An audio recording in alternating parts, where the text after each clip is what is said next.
Hey you guys, today we're gonna go over how to mirror your iPhone or your iPad onto your TV. So if you're pulling up my website on your phone or on your iPad, you can see it on your TV, you can stream these workouts on your TV, and I'm gonna show you how to do that. All right, right now, Pilates by JessPFit is not an app, okay? You need to pull up the website.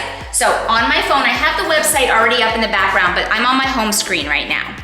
To mirror to my TV, I'm gonna swipe down from my top right corner. So a little swipe down on a diagonal. It pulls up this little button with two rectangles. I'm gonna click that, and now every device in the house that's on Wi-Fi and has a streaming device connected to it comes up, right? So I'm in the Pilates room on that TV, so I'm gonna hit that button right there.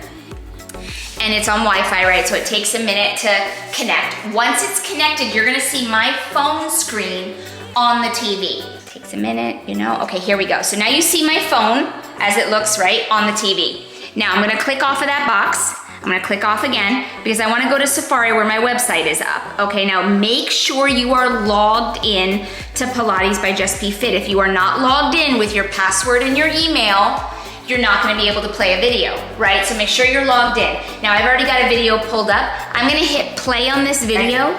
And once I do that, when you start Pilates, it's big on the TV. I'm excited. It's that simple. You can do the entire workout I'm just going to give you a little introduction on your TV.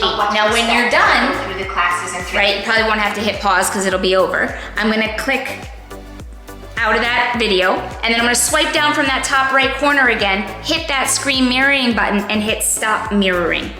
And there you go. That's it. Same on the iPad. Okay, we're on Apple TV today, but you can do this from any streaming device.